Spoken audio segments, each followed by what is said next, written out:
The first time I saw a human cry, I thought they were dying. My name is Zethkar, and I serve as a cultural liaison aboard the Galactic Council research vessel Harmonious Dawn. For 3 cycles, I have been studying the newest species to achieve faster-than-light travel, humanity. They were fascinating creatures, these bipedal mammals from the third planet of an unremarkable yellow star they called Sol.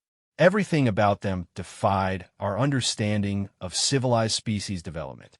They had achieved spaceflight while still engaging in planetary warfare. They created art that moved observers to tears while simultaneously developing weapons capable of sterilizing worlds. They showed compassion to creatures they had never seen before, yet could turn viciously territorial over resources or ideologies. But that day in the observation lounge, watching Dr. Sarah Chun receive the subspace message from Earth, I witnessed something that would haunt me for the rest of my life. Sarah was the expedition's xenobiologist, a brilliant woman with kind eyes and patient hands. She had spent weeks teaching me about human culture, sharing stories of their homeworld, and explaining their complex social structures. I had grown fond of her in the way one grows fond of a particularly interesting puzzle. The message arrived during our routine data exchange with Earth Command. Sarah's face, usually bright with curiosity and warmth, went ashen as she read the transmission. Her hands began to shake, and then the water began leaking from her eyes. "Sarah," I said, my vocal cords struggling with her name as always. "Are you experiencing medical distress? Should I summon Medical Officer Kruntow?" She looked at me then, and I saw something in her eyes that I had never witnessed in any sentient being. Pain so deep it seemed to radiate from her very core, mixed with something else. Something cold and terrible that made my chitinous exterior instinctively harden. "They're gone," she whispered, her voice barely audible through the translation matrix. "The colony on Kepler 442b. The entire civilian research station. 30,000 people. I knew of the colony, of course. A peaceful research outpost dedicated to studying the unique ecosystem of the planet humans had designated as a potential secondary homeworld. Scientists, their families, children born among alien stars who had never seen Earth's sky. Gone, I repeated. Equipment failure? Environmental hazard. Sarah's expression changed then. The water still leaked from her eyes, but her jaw set in a way that reminded me uncomfortably of the predators from my own homeworld. "Pirates," she said. "The Veltar Syndicate hit them 3 days ago. They didn't just rob them. They made examples, sent recordings to Earth Command as a warning to stay out of their territory." I had heard of the Veltar Syndicate. Every species in this sector knew of them. A loose confederation of various alien races who had turned to piracy and extortion along the Outer Rim trading routes. They were brutal but practical, taking what they wanted and leaving witnesses alive to spread fear. It was an effective business model that had operated for over 2 centuries. "I am sorry for your loss," I said, using the phrase Sarah had taught me when my own clutch brother had died. "But surely Earth Command will file formal complaints through proper diplomatic channels. The Galactic Council will investigate and impose sanctions." Sarah looked at me with an expression I couldn't quite interpret. Later, I would understand it was pity. "Zethkar," she said softly, "you don't understand humans at all." Over the following days, I watched the transformation sweep through the human crew members like a virus. Commander Marcus Webb, usually jovial and prone to sharing what humans called dad jokes, became coldly efficient, spending hours in communication with Earth Command. Engineer Rosa Martinez, who sang while she worked, fell silent and began modifying ship systems with an intensity that bordered on obsession. But it was Dr. James Harrison, the mission's military advisor, who frightened me most. Harrison had always been controlled, professional, exactly what I expected from a human military officer. Now he moved through the ship like a stalking predator, and when he looked at the star charts showing Veltar territory, his expression made my survival instinct scream warnings. "They think we're soft," Harrison said during one of the emergency planning sessions I was permitted to observe. The pirates hit civilians because they thought humans would just file paperwork and move on. They don't understand what they've just done. Commander Webb nodded grimly. Earth Command is mobilizing the Third Fleet. Every available ship, including the new experimental vessels. Experimental vessels? I interjected. Throughout my time with humans, they have been remarkably open about their technology and capabilities. The fact that they had experimental ships I knew nothing about was concerning. The humans exchanged glances.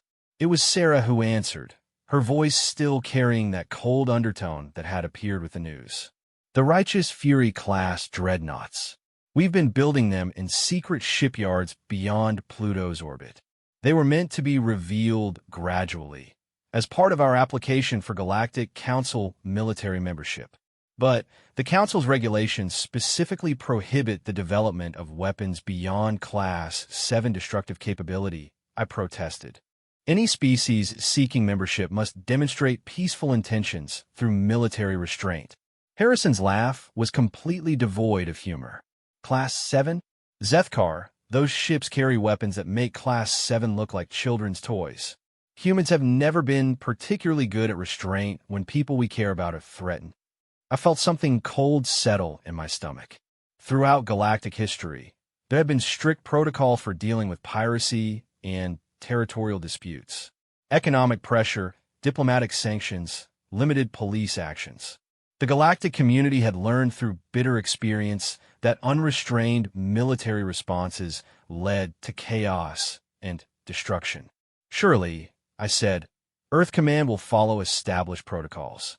A measured response, perhaps a show of force to encourage surrender. The silence that followed was deafening. Zethkar, Commander Webb said finally, let me tell you about a place on Earth called Hiroshima. Over the next hour, the humans told me about their history. Not the sanitized version they had shared with the Galactic Council during first contact, but the real history. Wars that consumed entire continents. Weapons that could crack planets.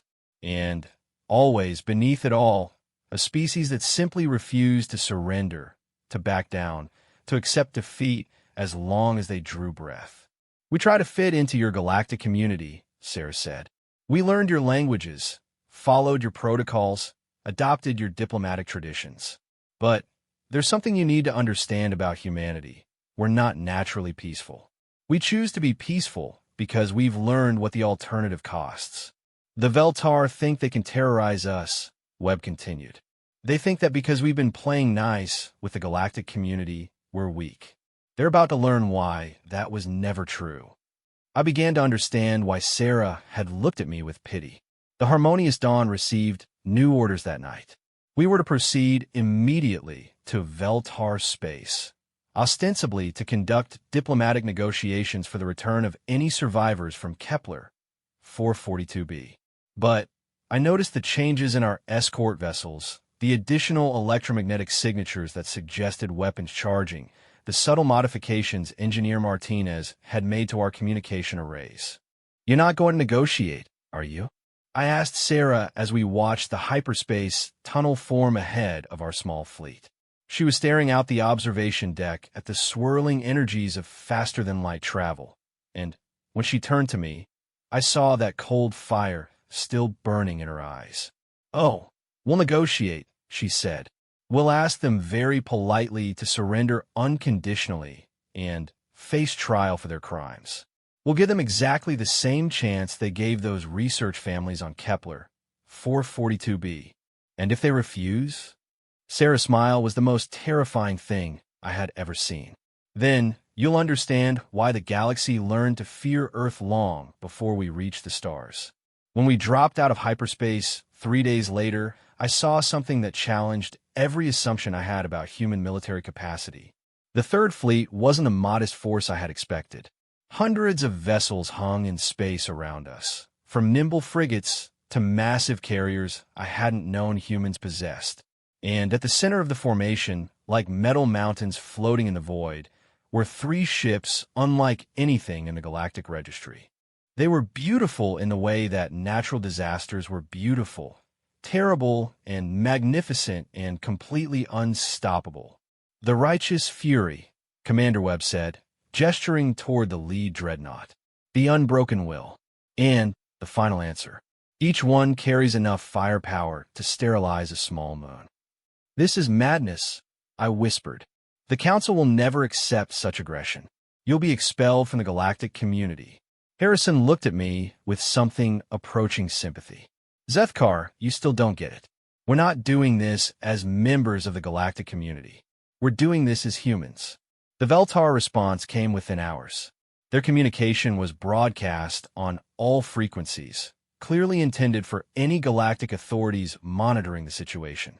Human vessels, you are trespassing in sovereign Veltar territory.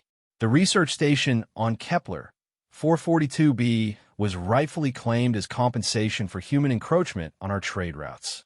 We demand immediate withdrawal and formal apology, or we will consider your presence an act of war.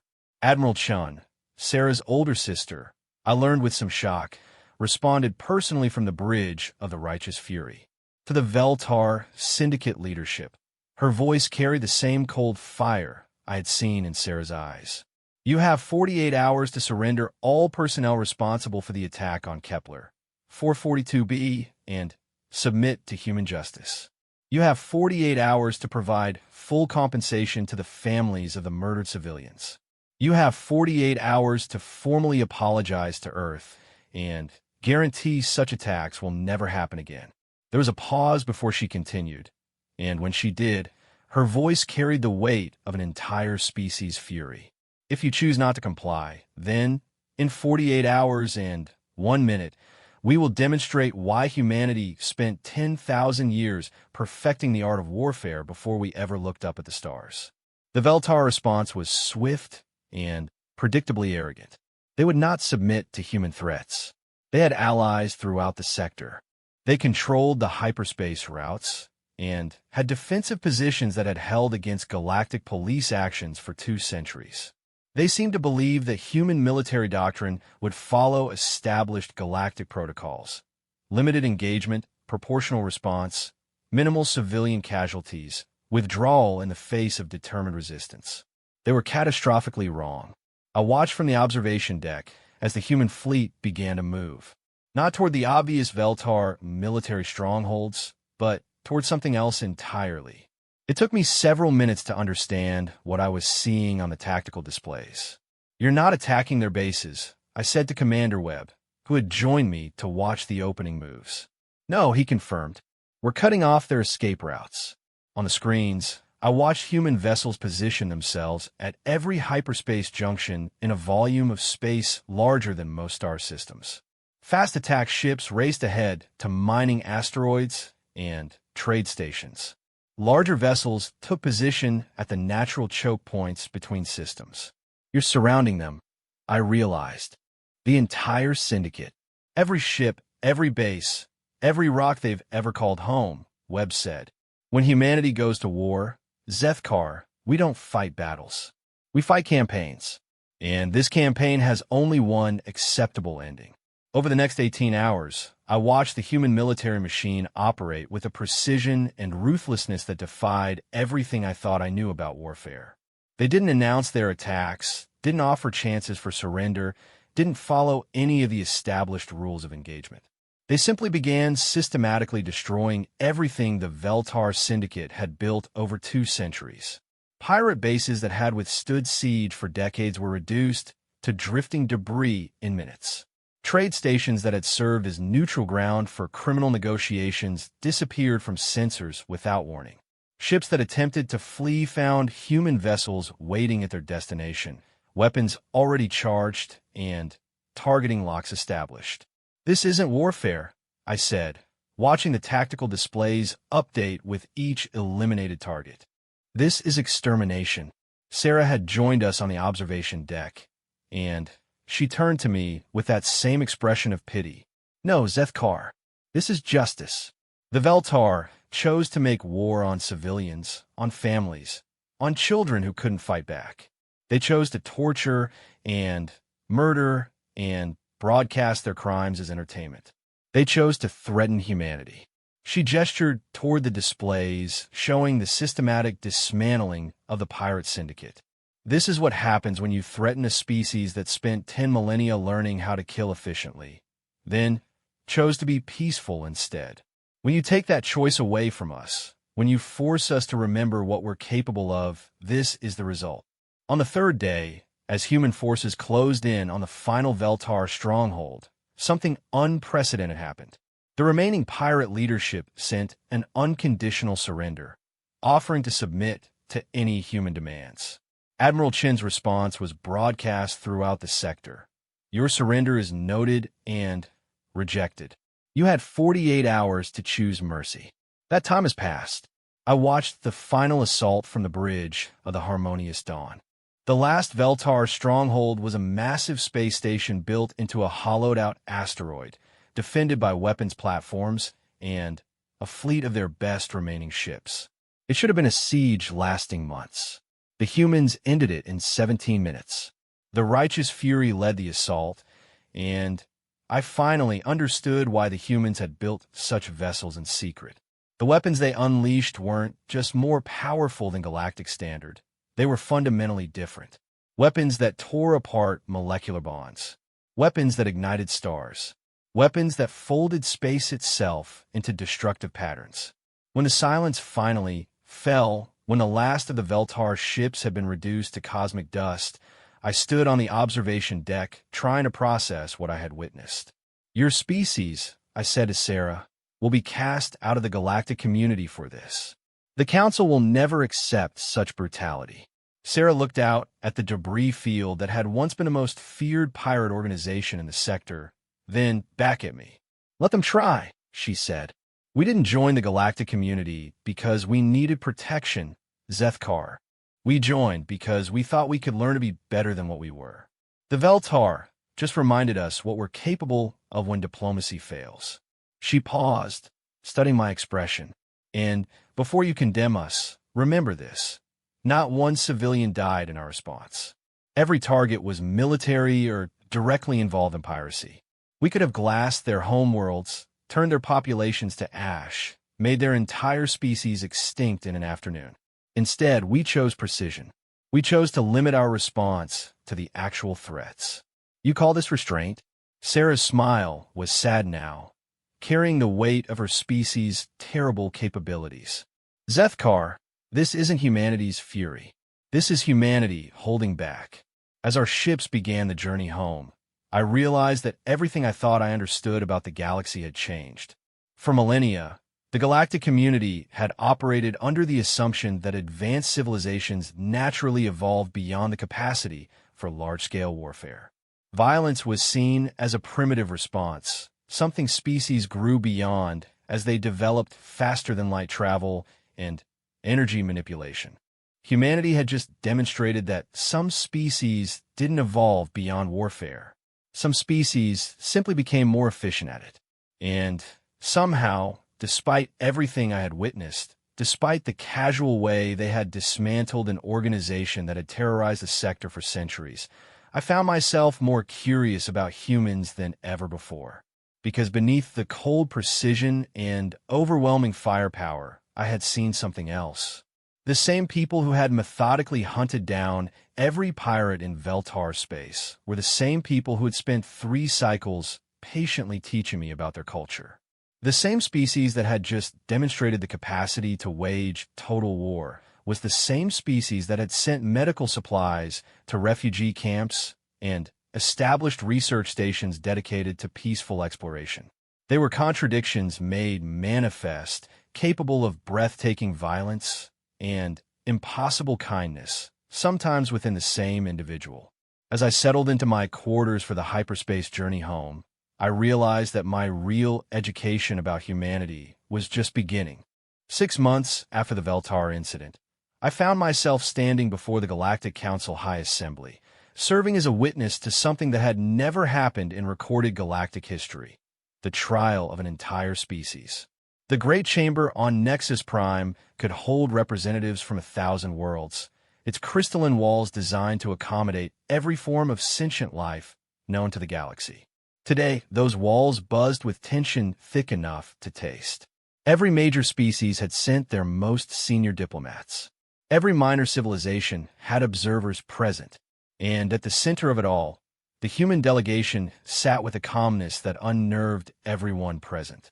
Admiral Chun led the human delegation, her dress uniform crisp and her bearing militarily precise.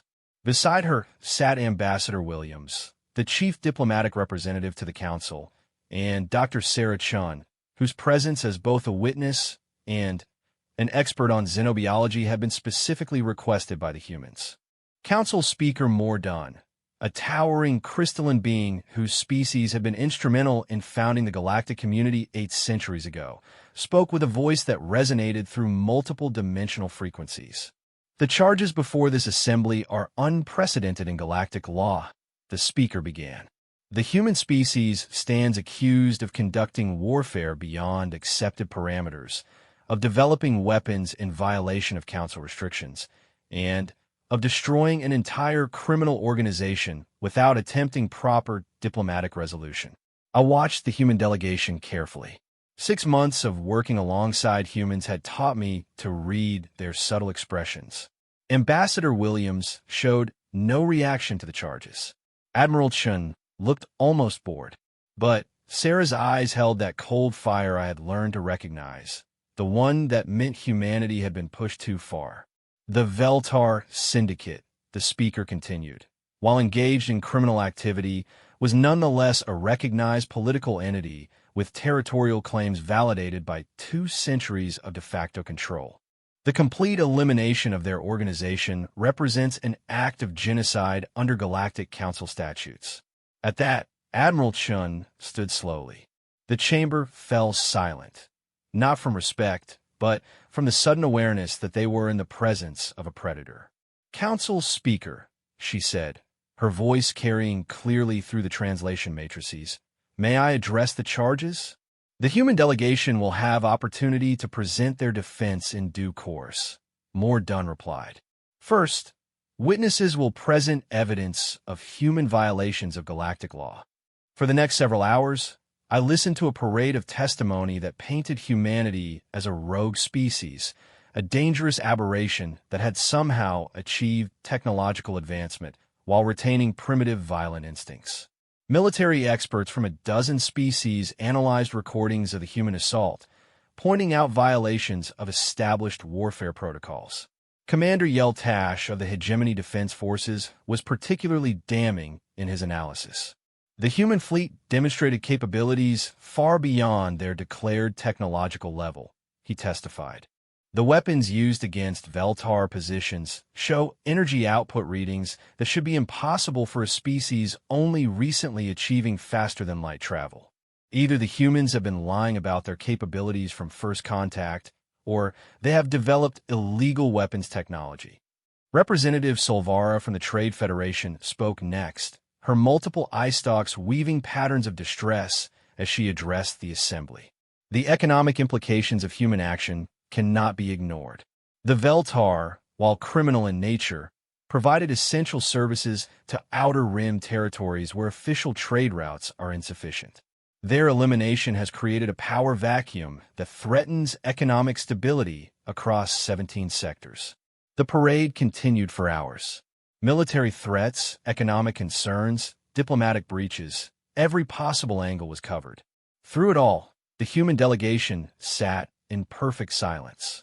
Then, Counselor Kathmar of the Wisdom Collective requested permission to present additional evidence.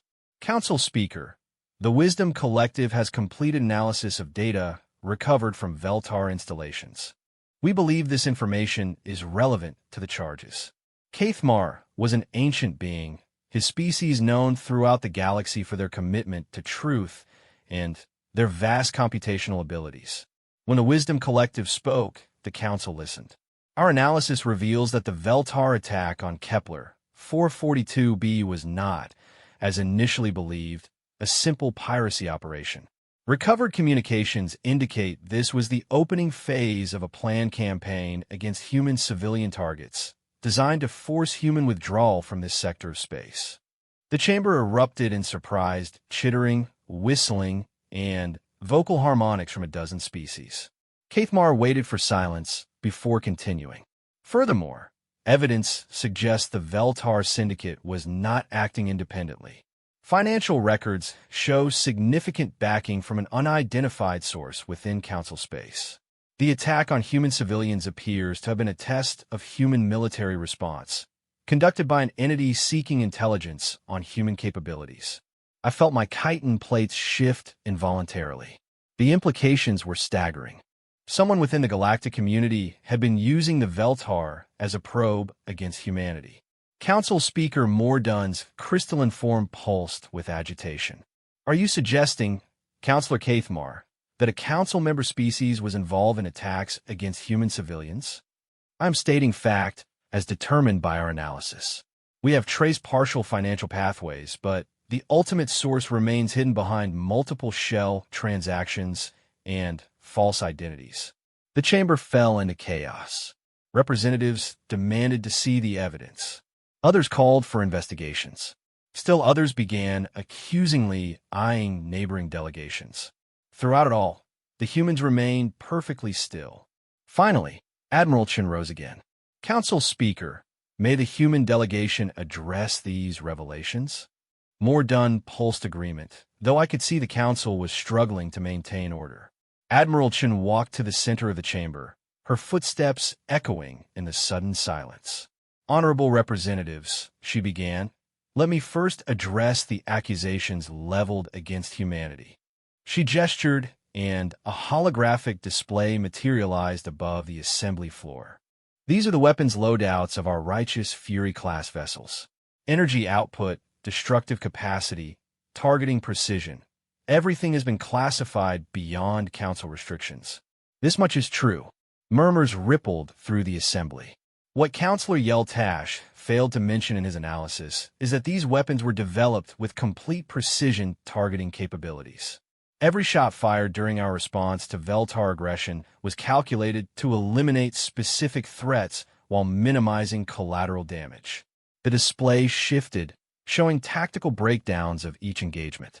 Not one civilian casualty occurred during our operations. Not one non-combatant facility was damaged. We eliminated a criminal organization while causing less ancillary destruction than most council-approved police actions. Representative Solvara's eye stalks waved dismissively. Precision does not excuse violation of weapons restrictions, Admiral. Admiral Chen's smile was sharp as a blade. You're absolutely right, Representative Solvara. Precision doesn't excuse violations, but necessity does. The display changed again, now showing intelligence reports that made my stomach turn. While the Council has spent 6 months debating the legality of our response to piracy, Human Intelligence Services have been investigating Councillor Cathmar's findings. We now know who funded the Veltar attack on our civilians. The evidence that followed was devastating. Financial records traced through dozens of false fronts led back to a consortium of 3 council member species, the Hegemony, the Trade Federation, and the Nexus Collective, who had been secretly funding pirate operations throughout the Outer Rim. The attack on Kepler 442b wasn't random piracy, Admiral Chen continued, her voice cutting through the shocked silence. It was a probe. These 3 species wanted to test human military capabilities to see how we would respond to civilian casualties. They used the Veltar as disposable assets to gather intelligence for a possible future conflict. The accusations hit like nuclear detonations. Representatives from the 3 named species were on their feet, shouting denials and demanding proof. The chamber descended into chaos as alliances that had lasted centuries began cracking under the weight of revealed betrayal. Through it all, Admiral Chun stood calmly in the center of the storm. The Veltar thought they were conducting business as usual, she said, her voice somehow carrying over the tumult. They thought they were raiding a weak target for easy profit. They had no idea they were being manipulated into poking a sleeping giant. Gradually, the chamber quieted as representatives realized the human admiral was still speaking. So, yes, we violated your weapons restrictions. Yes, We developed military capabilities beyond what we declared to the Council. Yes, we responded to an attack on our civilians with overwhelming force. She paused, looking directly at the delegations from the Hegemony, Trade Federation, and Nexus Collective. But we did all of this in response to a conspiracy by sitting council members to test our defenses using proxy forces.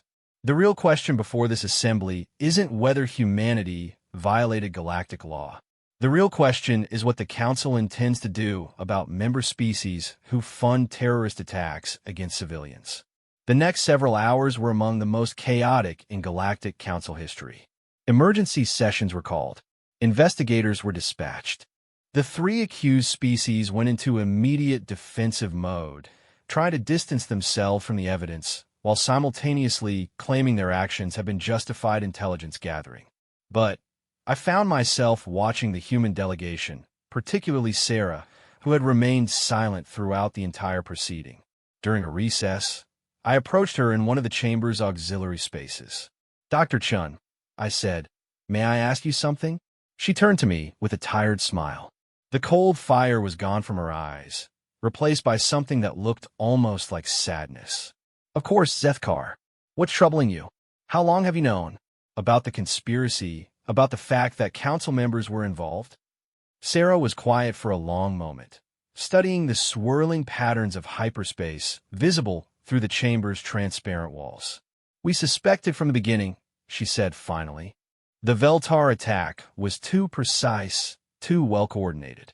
They had intelligence about our colony defenses that should have been classified. It felt like a probe. But you didn't announce your suspicions to the Council.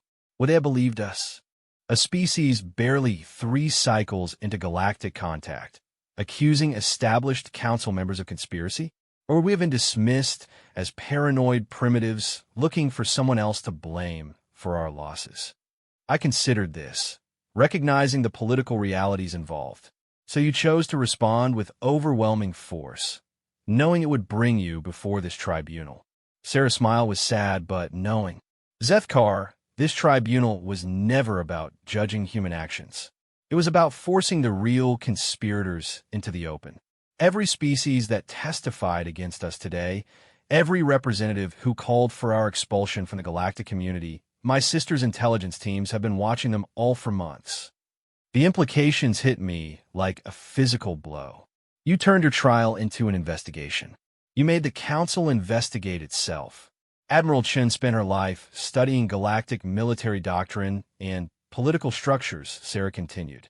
She knew that a direct accusation would be dismissed, but evidence presented during a formal tribunal would be impossible to ignore. The conspirators had to reveal themselves by defending their proxy forces too vigorously.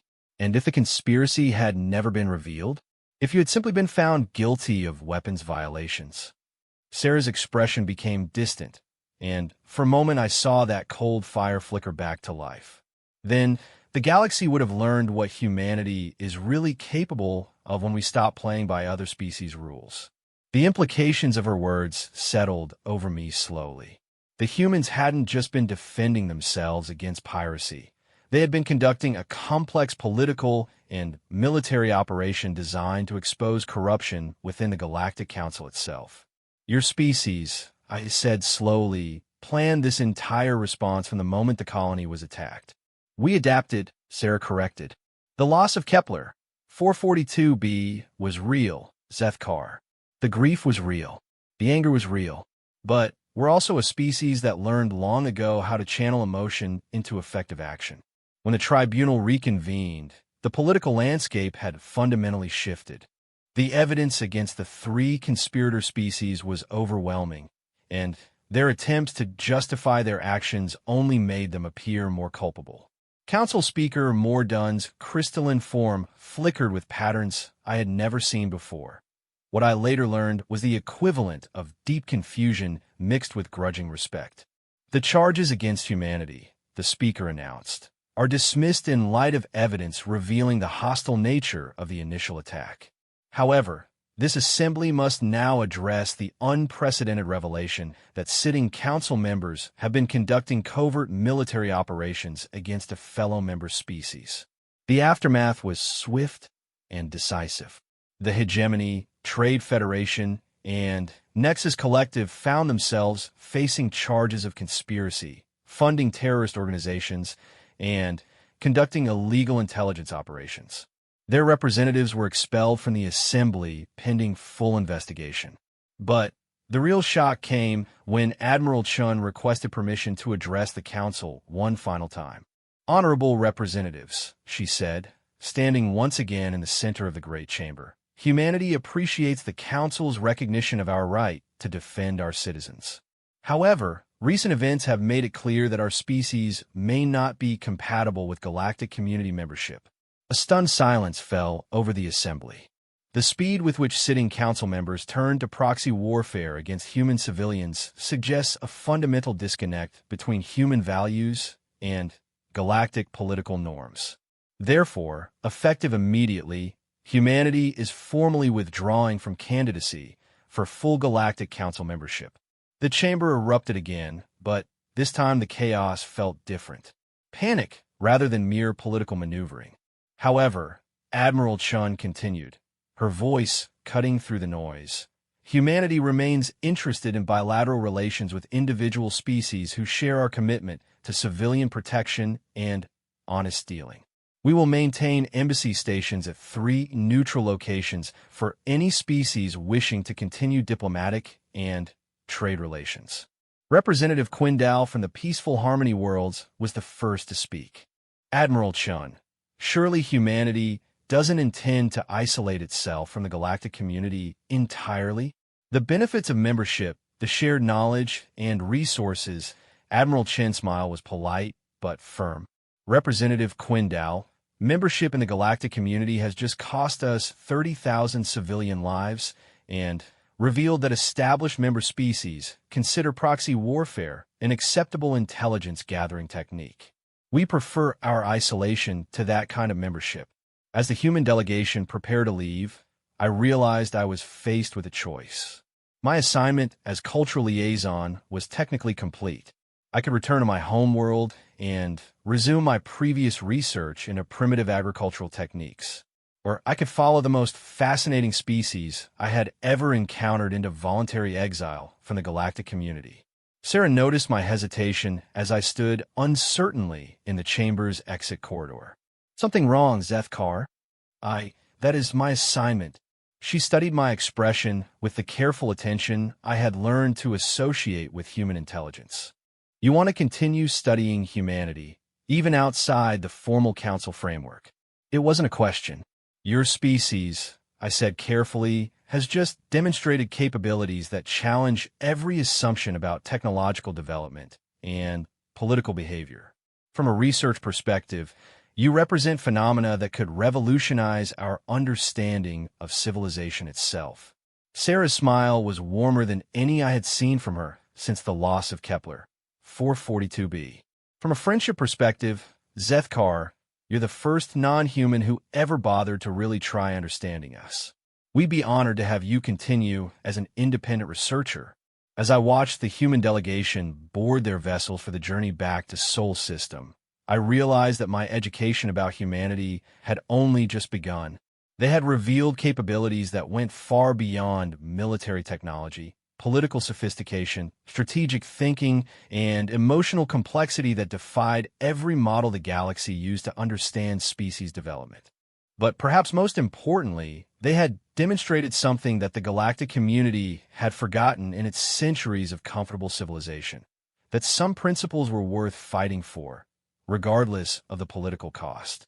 The humans departed Nexus Prime as a species without formal galactic status, but with something more valuable: the grudging respect of every civilization that had witnessed their performance before the tribunal.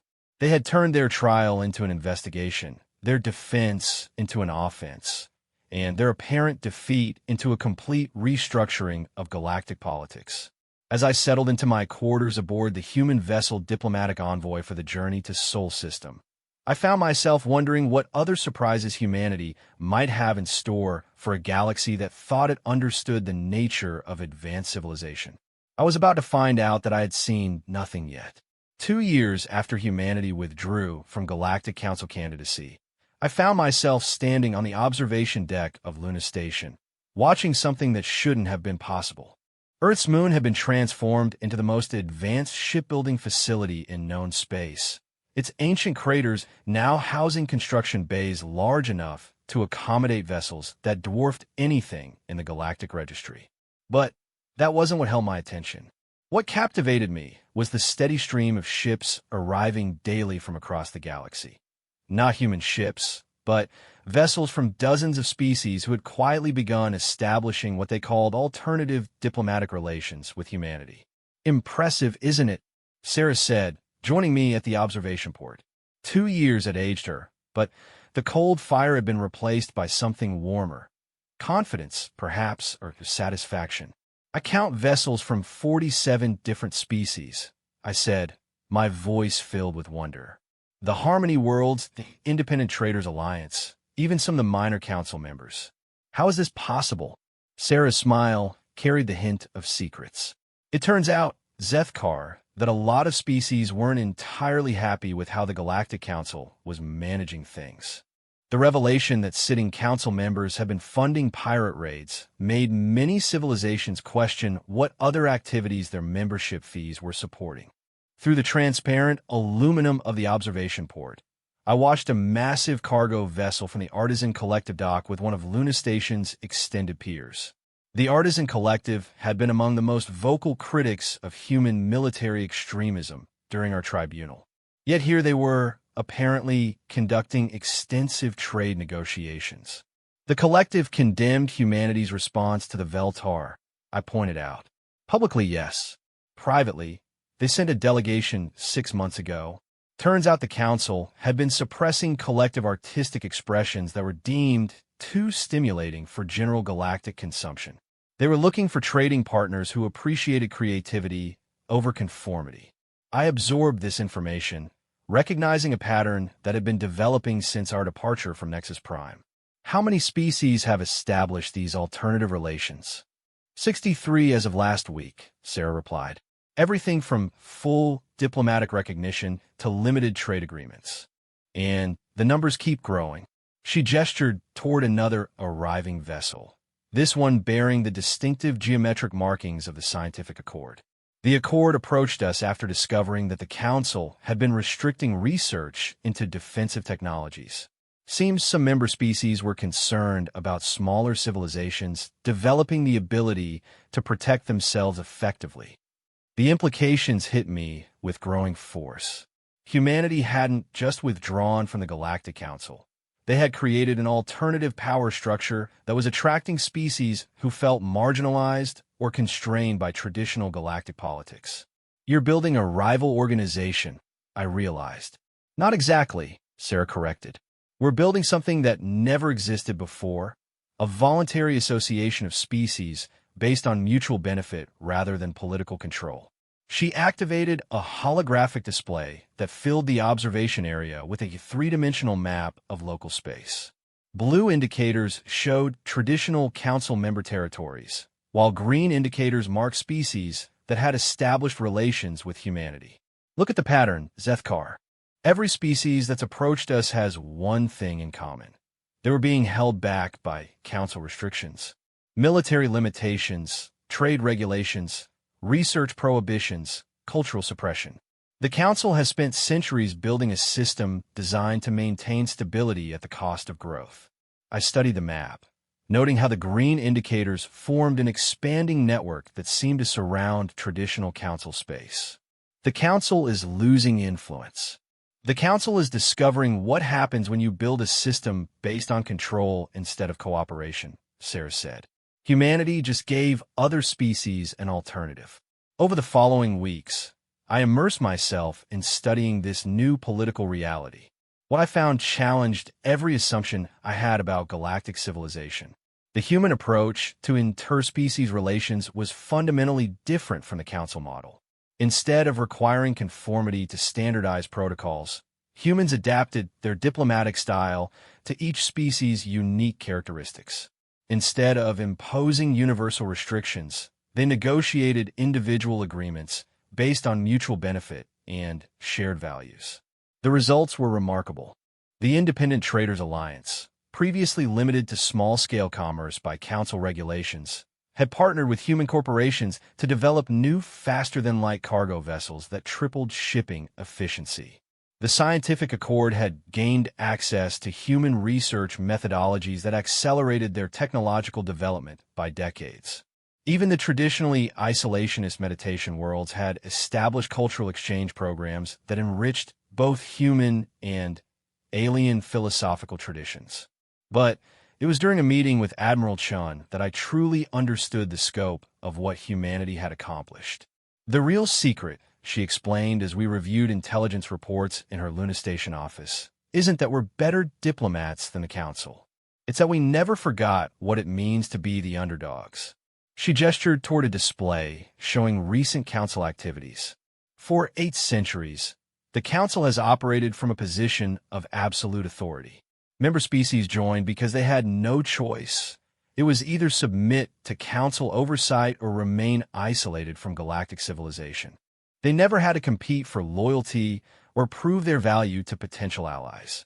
And humanity offers competition. We offer choice, Admiral Chin corrected. Every species that approaches us knows they can walk away at any time. Every agreement we make has built-in review periods. Every partnership is designed to benefit both parties rather than creating dependency. She pulled up another display, this one showing industrial output figures that made my chitin plates rattle with disbelief. The Independent Alliance now produces more advanced technology than the entire Council scientific establishment. Our combined military capabilities exceed Council forces by a factor of 3. And our economic growth rate is outpacing traditional galactic commerce by over 400%. The numbers were staggering, but they raised an obvious question. If the Alliance is becoming this powerful, what prevents it from becoming another version of the Council? What stops humanity from eventually dominating its allies the same way the Council dominated the galaxy? Admiral Chin's smile held a mixture of amusement and something that might have been sadness. Zethkar, you're still thinking like someone raised under the Council system. You assume that power inevitably leads to domination. She stood and walked to the office's viewing port, which looked out over Earth's blue sphere hanging in the void. Let me tell you about human history. We've had empires that spanned continents, nations that controlled global trade, organizations that wielded power over billions of lives. And you know what we learned from every single one of them? She turned back to me, and I saw that familiar cold fire flickering in her eyes. Empires fall. Always. The more you try to control, the more energy you waste maintaining that control, until eventually the whole system collapses under its own weight. Then, how does humanity avoid the same fate? By designing the system to prevent it. Every species in the Independent Alliance has full autonomy over their internal affairs. Every joint project requires unanimous consent from all participants. And, most importantly, every agreement includes provisions for peaceful separation if relationships change. She returned to her desk and activated another display, this one showing the organizational structure of the Independent Alliance. The Council model assumes that advanced civilizations naturally evolve towards central authority. We're testing a different assumption, that truly advanced civilizations learn to cooperate without domination. The meeting was interrupted by Admiral Chen's aide, a young human officer whose urgent expression suggested important news. Admiral, we're receiving priority communications from 7 different Council member species. They're requesting private diplomatic meetings. Admiral Chen's eyebrows rose. 7 species? Which ones? The Harmony Worlds, the Engineering Consortium, the Biological Survey Corps, the Merchant Federation, the Philosophical Symposium, the Defense Cooperative, and the aide paused, checking his notes again, the Wisdom Collective. Even I recognized the significance of those names. These weren't minor species or recent Council additions. They were founding members, civilizations that had helped establish the galactic government 8 centuries ago. It appears, Admiral Chun said quietly, that even the oldest council members are beginning to question the current system. Over the following months, I watched the political landscape of the galaxy shift in ways that defied all historical precedent. The meetings with council founding members led to what human diplomats called exploratory discussions, careful negotiations designed to test the possibility of dual membership or even complete transition to the alliance model. The council's response was predictable and catastrophic. Speaker Dunn announced new regulations requiring absolute loyalty from member species, prohibiting any diplomatic contact with rogue elements like the Independent Alliance. Trade with non-council entities would be considered an act of rebellion. Research sharing with unauthorized organizations would result in immediate expulsion. The ultimatum backfired spectacularly. Within weeks, 12 more species formally withdrew from the council to join the Independent Alliance. The economic disruption was immediate and severe as centuries-old trade relationships dissolved overnight and vital supply chains collapsed.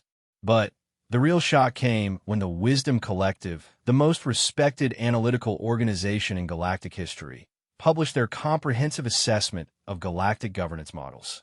Their conclusion was devastating. The Galactic Council had become a stagnant bureaucracy that hindered technological development, suppressed cultural diversity, and maintained stability only through the systematic limitation of member species potential. The Independent Alliance, they concluded, represented the first genuine advancement in galactic civilization in over 3 centuries. I was present when Admiral Chun received the Wisdom Collective's formal request to join the Alliance. The meeting took place in the same Luna Station conference room where she had once planned a response to Veltar piracy. Counselor Kathmar, she said to the ancient being whose testimony had helped expose the conspiracy against humanity, "Your species has been instrumental in galactic governance for 800 years. Why abandon that legacy now?" Kathmar's response was delivered in the measured tones that characterized his species' communication. "Admiral Chun, the Wisdom Collective exists to serve truth and promote the advancement of knowledge. For centuries, we believe the Council model served those goals. Recent events have demonstrated that we were mistaken." He gestured, and a holographic display filled the room with comparative analyses. Council species showed declining innovation rates, reduced cultural diversity, and increasing resistance to beneficial change. Alliance species demonstrate accelerating development across all measure parameters. The evidence is conclusive. The Council model has outlived its usefulness. And you believe the Alliance offers a superior alternative? We believe the Alliance offers the first genuine alternative to political stagnation in galactic history. Whether it proves superior depends on humanity's ability to resist the temptations of power that corrupted the Council. Admiral Chun was quiet for a long moment, studying the patterns of data that surrounded us. "Counselor Kathmar, I need to share something with you that we haven't made public. Something that will help you understand why I believe the Alliance can avoid the Council's mistakes."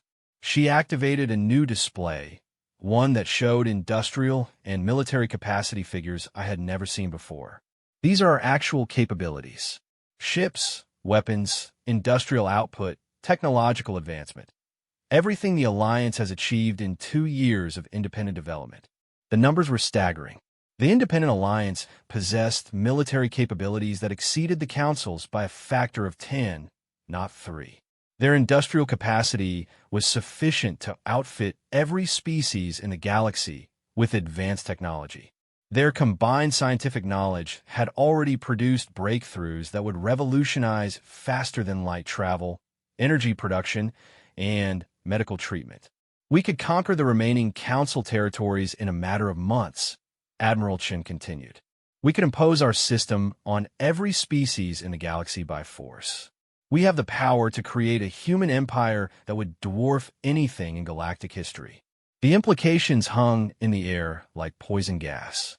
"But we won't," she said firmly, "because the moment we use force to spread our ideology, we become what we replaced. The moment we impose our will on unwilling species, we've lost everything that makes the Alliance worth preserving." Kathmar's computational arrays flickered as he processed this revelation. You possess overwhelming power, but choose not to use it. We possess overwhelming power specifically so we don't have to use it, Admiral Chen corrected. The strongest position in any negotiation is not needing what the other party offers. As long as the alliance remains prosperous and secure without expanding its membership, we can afford to wait for species to choose us freely. And if the Council decides to use force against the alliance, if they attempt to reclaim departed members or strike preemptively against your growing influence. Admiral Chen's smile was sharp as a blade, carrying echoes of the cold fire that had first terrified me years ago. Then, they'll discover what happens when a species that perfected warfare chooses to stop holding back. The meeting concluded with the Wisdom Collective formally joining the Independent Alliance, but their membership came with a unique provision. They would serve as external monitors, watching for signs that the Alliance might be developing the same autocratic tendencies that had corrupted the Council. It was a brilliant arrangement, I realized. By building external oversight into their structure from the beginning, humans were actively working to prevent the concentration of power that inevitably led to corruption. 3 months later, I stood once again on Luna Station's observation deck, but the view had changed dramatically. Earth's orbital space was filled with ships from dozens of species, their combined presence creating a constellation of lights that outshone the stars. Sarah joined me as she had so many times before, but now she wore the uniform of the Alliance's Cultural Exchange Corps, a new organization dedicated to preserving and celebrating the diversity of member species. The Council is down to 37 member species, she said, checking a report on her personal datapad. 23 have joined the Alliance, 41 have declared independence to pursue bilateral relations, and the rest are requesting transition negotiations. What happens to the Council if membership falls below the threshold for galactic authority? They become just another regional government, Sarah said. Still important to their remaining members, but no longer able to claim representation of galactic civilization. I watched a massive construction vessel from the Engineering Consortium dock with one of Luna Station's newest piers, its cargo bays filled with components for the next generation of Alliance exploration ships. And what happens to humanity when the Alliance becomes the dominant force in galactic politics, when other species look to humans for leadership instead of partnership? Sarah was quiet for a long moment, and when she spoke, her voice carried the weight of centuries of human experience. Then, we'll be facing the greatest test in human history, Zethkar. We'll have to prove that a species can hold ultimate power without being corrupted by it. She turned from the viewing port to face me directly. But I have hope. You want to know why? Why? Because we've seen what happens when power corrupts. We've lived through empires and dictatorships and failed republics. We know the warning signs, and we've built systems specifically designed to prevent them. She gestured toward the busy orbital space around us. More importantly, we're not doing this alone. Every species in the Alliance serves as a check on human power, just as we serve as a check on theirs. The moment any of us starts acting like the Council, the others will call us on it. As I prepared to return to my quarters that evening, I reflected on everything I had witnessed over the past 3 years. I had come to study humanity as a curious anomaly, a violent species that had achieved technological advancement while retaining primitive aggressive instincts. Instead, I had discovered something unprecedented in galactic history, a species that had learned to channel their capacity for violence into a tool for protecting the innocent, their competitive instincts into a drive for collaborative improvement, and their stubborn independence into a foundation for genuine freedom. Humanity had not just withdrawn from the Galactic Council. They had created an alternative that was rapidly becoming superior in every measurable way. They had not just defended themselves against attack. They had exposed the corruption at the heart of galactic governance and offered every species a choice between continued subjugation and genuine independence. Most remarkably, they had achieved all of this while actively working to prevent themselves from becoming the very thing they had replaced. The next morning brought news that would test humanity's principles in ways none of us had anticipated. The remaining council member species, led by the Hegemony and Trade Federation, had formally declared the Independent Alliance a threat to galactic stability and were mobilizing a coalition fleet to restore legitimate authority through military action. Admiral Chin's response, delivered from the bridge of the Righteous Fury, was broadcast throughout both Council and Alliance space. To the leadership of the Galactic Council Coalition, she began, her voice carrying the same cold precision I remembered from the Veltar incident. You have chosen to interpret freedom as threat and independence as rebellion. You have decided that the solution to losing political control is military conquest. The transmission paused as tactical displays showed the coalition fleet approaching Alliance territory. Over 3,000 vessels representing the combined military might of the remaining council members. Let me be very clear about what happens next, Admiral Chin continued. The Independent Alliance will defend itself. We will protect our member species. And we will demonstrate once and for all the difference between a military designed to conquer and a military designed to protect. What followed was the shortest war in galactic history. The Alliance fleet that met the Council coalition consisted of fewer than 500 vessels. To outside observers, it appeared to be a massive tactical error. Humanity and their allies were outnumbered 6-1. The engagement lasted 17 minutes. When the tactical networks finally cleared, the Council coalition fleet had been systematically disabled. Not destroyed, disabled. Every ship was intact, every crew member alive, but their weapons systems had been surgically removed and their propulsion systems locked down by technologies the coalition hadn't even known existed.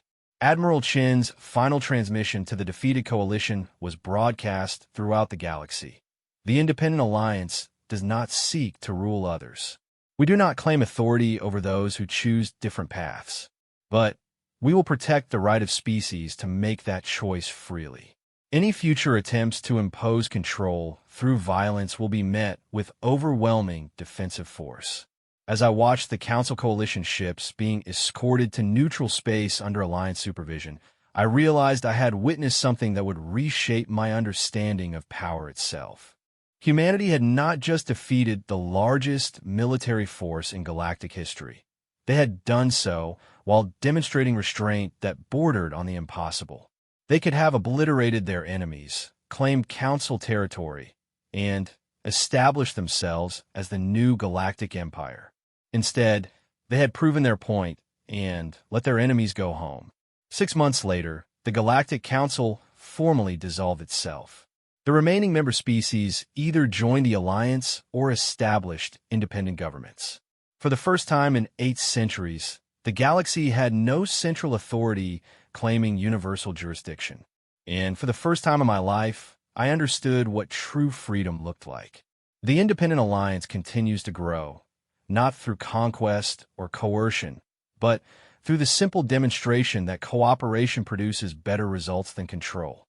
Humanity serves as the Alliance's military guarantor and technological leader, but political decisions are made by consensus among all member species.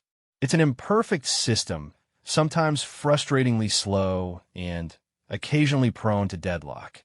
But it's also a system where no species lives in fear of arbitrary authority, where innovation is encouraged rather than regulated, and with a strong protect the weak instead of exploiting them. As I complete this account, I find myself reflecting on the question that has driven my research for years. What makes humanity unique among galactic species? The answer, I believe, lies not in their capacity for violence or their technological advancement, but in their ability to learn from their own mistakes. They are a species that achieved the power to destroy worlds, but chose to build them instead. They developed the capability to conquer the galaxy, but used it to free the galaxy instead. Most remarkably, they remember what it felt like to be powerless, and they use that memory to ensure they never become the oppressors they once fought against. That perhaps is humanity's greatest gift to galactic civilization. The proof that it's possible to wield ultimate power without being corrupted by it, to achieve victory without becoming the enemy, and to lead by serving rather than ruling. I have watched humanity's fury ignite, and it did indeed shatter my entire understanding of what advanced civilization could accomplish. It taught me that the highest evolution of any species is not the acquisition of power, but the wisdom to use that power in service of something greater than themselves. And that, I believe, is a lesson the galaxy will be learning from humanity for generations to come.